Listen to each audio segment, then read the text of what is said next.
Hello friends, आपका अपना YouTube channel civilian 2.0 में फिर से स्वागत है। मैं आपके लिए फिर से एक छोटा सा वीडियो लेक्चर लेकर आई हूँ, जिसमें कि हम संसद के बारे में जानेंगे। संसद के बारे में हमने आपको बता दिया है। संसद के आगे उनके कितने अंग होते हैं? तो 3 अंग होते हैं। कौन कौन? तो राष्ट्रपति, राज्यसभा और लोकसभा। तो हमने आपको राष्ट्रपति के बारे में पिछले वीडियो लेक्चर में अच्छे से बताया है, पूरी बातों को समझाया है। उनके जितने भी सारे प्रश्न जो परीक्षाओं में पूछे जाएंगे उनके बारे में हमने आपको पिछले वीडियो लेक्चर में अच्छे से बता दिया है। तो इस वीडियो लेक्चर में हम राज्यसभा के बारे में जानेंगे और नेक्स्ट वीडियो लेक्चर में हम आपको लोकसभा के बारे में हम पूरी जानकारी को आपको हम देंगे। तो मेन टॉपिक क्या रहेगा दोस्तों हम लोगों को इस वीडियो लेक्चर में? तो राज्यसभा के बारे में जानेंगे। पहले हम छोटी सी बात किसके बारे में जान लेते हैं? संसद के बारे में। तो हम लेक्चर को शुरू करते हैं। तो संसद के कितने अंग होते हैं दोस्तों? 3 अंग। कितने अंग होते हैं? 3। अगर सदन की बात की जाए तो कितने सदन होते हैं? तो 2। पहला ये जान लेंगे संसद कौन से भाग में है। तो पार्ट कौन सा है हमारा? तो 5वें भाग में क्या है? संसद के बारे में बताई गई है। नेक्स्ट और आर्टिकल कौन सा आर्टिकल में है? तो अनुच्छेद 79 से लेके 122 में क्या है? संसद के बारे में चर्चा की गई है। तो एक एक करके जानेंगे। तो पहला कौन सा अंग हो जाता है इसका? राष्ट्रपति। दूसरा क्या हो जाता है? राज्यसभा। और एक क्या हो जाता है? लोकसभा। क्या हो जाएगा? लोकसभा। सबका आर्टिकल कौन सा? आर्टिकल कितना हो जाएगा? आर्टिकल इसका 52 है।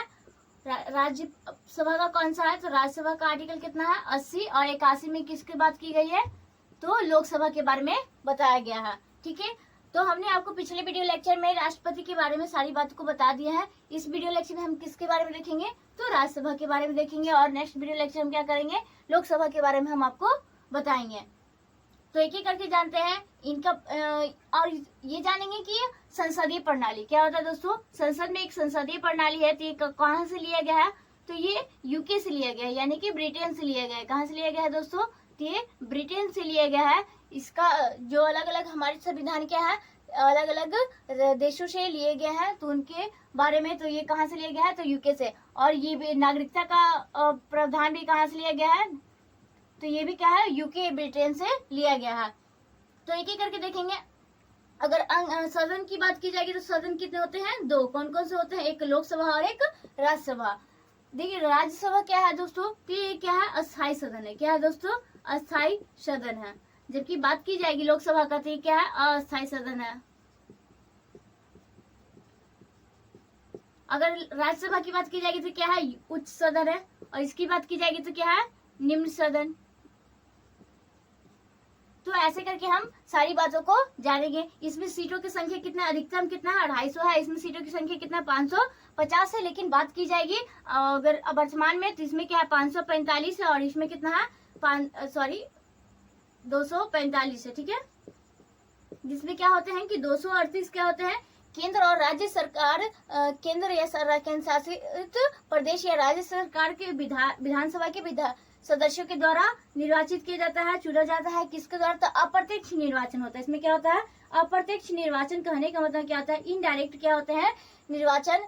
चुने जाते हैं सदस्य। लेकिन और 12 क्या होते हैं? राष्ट्रपति द्वारा मनोनीत होते। कितने किसके द्वारा मनोनीत होते हैं दोस्तों? तो राष्ट्रपति के द्वारा 12 सदस्य मनोनीत होते हैं। किसमें? तो राज्यसभा में। इसके बारे में तो हम बाद में जानेंगे। तो इतनी बातों को जान लिए। इनका वेतन कहाँ से दिया जाता है? तो राज्यसभा के सदस्यों का वेतन क्या होता है? भारत देश के जो संचित निधि होती है, जहाँ जिसमें क्या होता है? भारत सरकार की जितने भी सब इकोनॉमिक्स जितने भी आर्थिक सब जमा होते हैं वहीं से क्या की जाती है? संचित निधि के द्वारा इन लोगों का वेतन दिया जाता है। और वेतन के बारे में कौन से भाग में चर्चा की गई दोस्तों? तो कौन सा अनुसूची में चर्चा की गई? तो दूसरे में। ठीक है। तो ये जान लिए। नेक्स्ट हम ये देखेंगे कि क्या होते हैं अगर राज्यसभा बनना है तो इनकी कुछ योग्यताएं होती है। तो इनकी भी वही योग्यता होती है जो क्या होता है? एक राज्यसभा, एक लोकसभा और उन्हीं की तरह क्या होती है? एक राज्यसभा की क्या होती है? योग्यताएं होती है। तो कौन सी योग्यता होती है? तो पहला तो क्या होना चाहिए? भारत का नागरिक होना चाहिए। अगर कोई राज्यसभा का सदस्य बन रहा है तो पहला क्या होना चाहिए? वो क्या होना चाहिए? भारत का एक सदस्य नागरिक होना चाहिए। और नेक्स्ट क्या जानेंगे कि वो पागल और दिवालिया नहीं होना चाहिए। तीसरा ये जानेंगे कि वो क्या होना चाहिए? कि वो लाभ के पद पर नहीं होना चाहिए। ये सारे बातों की इनके विकृत नहीं होना चाहिए, कोई मतलब दिवालिया नहीं होना चाहिए, बैंक का लोन नहीं लेना चाहिए। ये सब किसके बारे में है? तो राज्यसभा सदस्य होने के लिए ये सारे गुण होने जरूरी हैं। नेक्स्ट ये देखेंगे कि राज्यसभा के सदस्य एक क्या होते हैं, इन्हीं के बीच में से ये इन्हीं सदस्यों के बीच में से क्या किए जाते हैं, सभापति उपसभापति चुने जाते हैं, जो इनके क्या होते हैं, अध्यक्ष होते हैं, स्पीकर होते हैं। तो इनके संसद की कितना दो होते हैं, एक क्या होते हैं, एक सभापति चुने जाते हैं और दूसरा क्या होता है, एक उपसभापति चुने जाते हैं।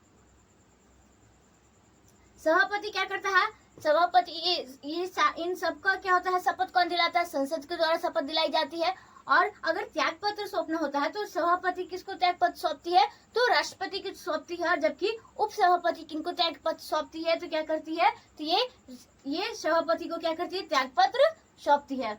नेक्स्ट इसके बारे में और भी बातों को जान लेंगे कि इनकी निर्वाचन किसके द्वारा होती है, तो एक अनुपातिक विधि, एक समान अनुपातिक विधि द्वारा एक एकल संक्रमणीय पत्र के द्वारा क्या जाती है, इनका निर्वाचन किया जाता है। जो कि किनके द्वारा होता है, तो 12 सदस्य का निर्वाचन राष्ट्रपति के द्वारा होता है।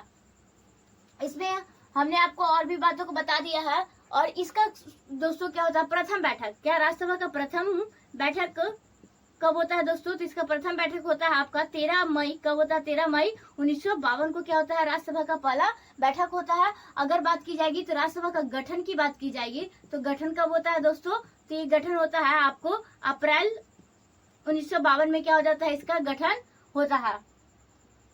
ये हमने आपको एक एक करके क्या बताया, इनका वेतन कितना होता है, तो 4 लाख। कितना वेतन होता है दोस्तों, तो 4 लाख रुपया क्या होता है, वेतन होता है। किसका होता है, तो ये राज्यसभा का वेतन कितना होता है, राज्यसभा सदस्यों का वेतन कितना होता है, तो 4 लाख रुपया होता है। नेक्स्ट हम आगे देखेंगे कि अलग अलग क्या देखेंगे दोस्तों, कि अलग अलग जो देश राज्य हैं, तो उनमें अलग अलग राज्यों के अलग अलग राज्यसभा के क्या है, सदस्य की सीटें हैं। तो हम बात करेंगे कि करके यूपी की, तो यूपी हमारे उत्तर प्रदेश में राज्यसभा सदस्यों की सीट कितने हैं दोस्तों, 31 है। अगर बात की जाए महाराष्ट्र का, तो महाराष्ट्र का कितना है, 19 है। महाराष्ट्र का बात की जाए तो कितना है, तो 19 सदस्य हैं राज्यसभा सीटों की। नेक्स्ट अगर हम बात करें तमिलनाडु की, क्या चाहिए, तमिलनाडु की तो बात करेंगे तो इसमें कितना सदस्यों की सीट, तो 18 है। अगर बात की जाए ये वेस्ट बंगाल और बिहार की, तो इसमें सदस्यों की सीट कितना है, तो 16 है। कितना है, तो सबसे ज्यादा अगर पूछे जाता है प्रश्न में कि राज्यसभा सदस्यों की सबसे ज्यादा सीटें कितनी कौन से राज्य में है, तो राज्यसभा सदस्य तो यूपी में है, उसके बाद महाराष्ट्र, फिर तमिलनाडु और ये पश्चिम बंगाल और बिहार में कितना है, 16 सदस्य हैं। तो ये सारी बातों को हमने आपको बता दिया है। हम आपको एक एक करके नोट डाउन करके समझा देते हैं, जिससे क्या होंगे कि आप आसानी से लिख पाएंगे, समझ पाएंगे। तो दोस्तों हम यहाँ से समझते जाते हैं कि राज्यसभा का आर्टिकल कौन सा है, तो 80 में है। आर्टिकल 80 में किसके बारे में चर्चा की गई है, तो राज्यसभा के बारे में।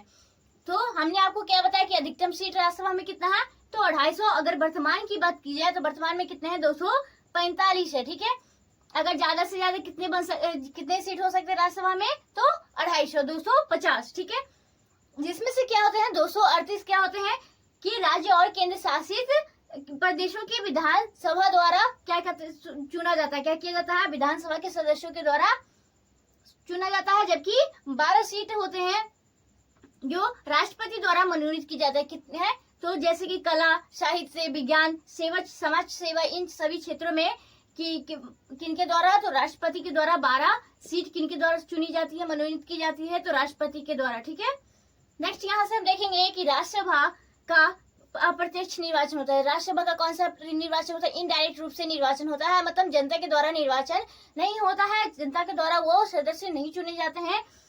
इनका क्या होता है, अप्रत्यक्ष निर्वाचन होता है, इनडायरेक्ट रूप से इनका निर्वाचन होता है, चुनाव होता है। नेक्स्ट, राज्यसभा का गठन कब होता है दोस्तों, तो 3 अप्रैल 1952 को राज्यसभा का क्या होता है, गठन होता है। अगर प्रथम बैठक की बात की जाए राज्यसभा का, तो कब होता है दोस्तों, तो 13 मई। कब होता है दोस्तों, 13 मई 1952 को राज्यसभा का प्रथम बैठक होता है। ठीक है, नेक्स्ट हम देखेंगे यहाँ से कि राज्यसभा, ये जितने भी हम आपको पॉइंट्स बता रहे हैं, ये सारे पॉइंट्स क्या होते हैं, एग्जाम में पूछे जाते हैं और बहुत ही ज्यादा इंपॉर्टेंट ही बातों को हम आपको लेकर आए हैं और समझते जाइएगा।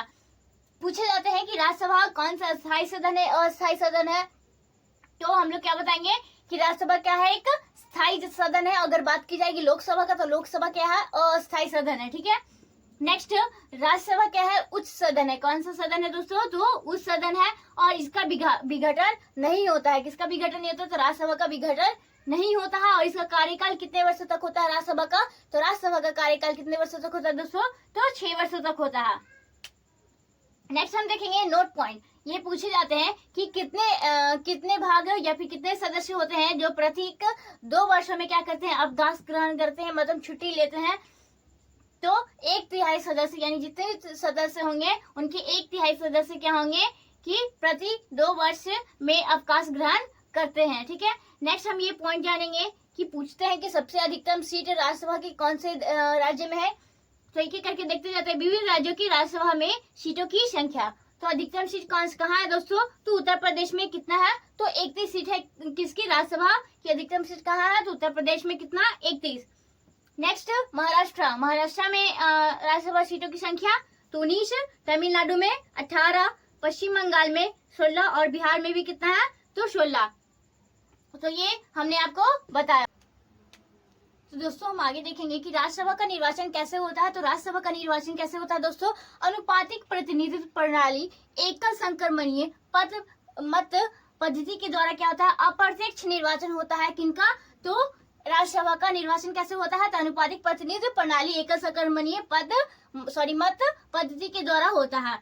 नेक्स्ट, अगर राज्यसभा के सदस्य बनना चाहते हैं, राज्यसभा का जो भी सदस्य होते हैं, तो उनकी क्या क्या योग्यताएं होती है, तो ये भारत का क्या होना चाहिए, नागरिक होना चाहिए। क्या होना चाहिए, भारत का वो क्या होना चाहिए, नागरिक होना चाहिए, तभी वो राज्यसभा का क्या बन सकता है, सदस्य बन सकता है। नेक्स्ट, कम से कम उसकी उम्र कितनी होनी चाहिए सदस्यों की, तो 30 वर्ष उम्र होनी चाहिए अगर आप राज्यसभा के सदस्य बनना चाहते हैं। तो पागल और दिवालिया नहीं होना चाहिए। पागल और दिवालिया का मतलब क्या होता है, बैंक से लोन, पागल वगैरह हरकत नहीं होना चाहिए। ये नहीं कि मान लीजिए सदस्य बन गया उधर के पागल की तरह हंगामा किए हुए हैं, ठीक है, सदन में जाकर, ठीक है, वैसा नहीं होना चाहिए। नेक्स्ट, लाभ के पद पर बिल्कुल भी नहीं होना चाहिए। मान लीजिए कि वो सरकारी जॉब भी कर रहा है, कुछ और साइड काम कर रहा है और साथ साथ क्या राज्यसभा का सदस्य, ऐसा नहीं होना चाहिए। नेक्स्ट, विकृत चित्र नहीं होना चाहिए, मतलब कि कैरेक्टरलेस नहीं होना चाहिए, चरित्रहीन नहीं होना चाहिए। नेक्स्ट, कहा गया है आर्टिकल कितना, अनुच्छेद 312 के तहत कहा गया है कि राज्यसभा क्या कर सकता है, एक नई अखिल भारतीय सेवा का गठन कर सकती है। नई अखिल भारतीय सेवा का गठन का कहने का मतलब एक नए IAS, IPS और IAS वगैरह का गठन कर सकती है, चुन सकती है। तो उसके आगे हम देखते हैं आर्टिकल 89 में क्या कहा गया है, राज्यसभा के पदाधिकारी के बारे में बताया गया है, ठीक है। तो कौन है, एक पहला एक सभापति होते हैं, दूसरा क्या होते हैं, उप सभापति होते हैं। तो उप सभापति में क्या होता है, तो राज्यसभा का पदेन सभापति होता है, क्या होता है, उप सभापति कौन होता है, तो राज्यसभा का पदेन सभापति होता है। नेक्स्ट, आर्टिकल 64, कौन सा, आर्टिकल 64 में कहा गया है कि इसका सदस्य का वेतन कितना होगा दोस्तों, तो सभापति का वेतन कितना होगा, 4 लाख रुपए होगा। नेक्स्ट, उप सभापति क्या होगा, उप सभापति किसे कहेंगे, तो किसको कहते हैं, तो राज्यसभा के सदस्यों द्वारा में से ही क्या किया जाता है, एक सदस्य को चुना जाता है, जो क्या होता है कि उप सभापति होता है। उप सभापति कौन होता है, तो उन्हीं राज्यसभा सदस्यों में से क्या किया जाता है, एक को व्यक्ति को चुना जाता है, जो कि क्या होता है, उप सभापति होता है। नेक्स्ट, राज्यसभा सदस्यों को शपथ कौन दिलाता है दोस्तों, तो राज्यसभा के जितने भी सदस्य होते हैं सबको शपथ कौन दिलाता है, तो राष्ट्रपति दिलाते हैं। जबकि त्याग पत्र की बात की जाए तो त्याग पत्र कौन है, तो उप सभापति किसको सौंपता है त्याग पत्र, तो सभापति को सौंपता है। जबकि बात की जाएगी सभापति, अगर सभापति त्याग पत्र किन्हें सौंपता है, तो ये राष्ट्रपति को, किनको सौंपता है, तो राष्ट्रपति को। तो ये बात याद रखिएगा, उप सभापति किसको सौंपेगा त्याग पत्र, तो सभापति को, और सभापति राष्ट्रपति को, ठीक है। नेक्स्ट, एक नोट पॉइंट करके लिख लीजिएगा कि धन विधेयक के संबंध में राज्यसभा के पास एक क्या होता है, निश्चित या फिर सीमित अधिकार ही होते हैं, सीमित समय होता है कि वो किसी भी चीज को पास होने दे सकती है। तो कम से उसके पास कितने दिनों का समय होता है, कम से कम क्या होता है, 14 दिनों तक क्या कर सकती है, वो किसी भी चीज को रोक सकती है, किसी भी, नहीं तो वो क्या हो जाता है, उसे पूर्णतः पास माना जाता है कि वो चीज क्या हो गया है, कि पास की हो गया है। तो किसी भी बात को क्या कर सकता है, 14 दिन तक ही रोक सकता है, कौन, तो राज्यसभा, ठीक है। तो हमने आपको सारी बातें राज्यसभा के बारे में सारे बात को आपको हमने बता दिया है। राज्यसभा से जितने भी अगर प्रश्न पूछे जाएंगे तो इससे बाहर तो एक भी प्रश्न बिल्कुल भी नहीं पूछा जाएगा। अगर पूछा जाएगा तो आप कमेंट बॉक्स पे ये सवाल भेज दीजिएगा। हम आपको चैलेंज ठोक कर कहते हैं कि वो सवाल आपको एक भी सवाल राज्यसभा से बाहर से नहीं पूछा जाएगा। तो दोस्तों आज का वीडियो लेक्चर हम यही रखते हैं। आपको आशा करते हैं कि आपको ये वीडियो लेक्चर बिल्कुल भी अच्छा लगा होगा। अगर आपको वीडियो लेक्चर अच्छा लगा हो तो अपने दोस्तों तक शेयर कीजिएगा, लाइक कीजिएगा, चैनल को सब्सक्राइब कीजिएगा। Thank you friends.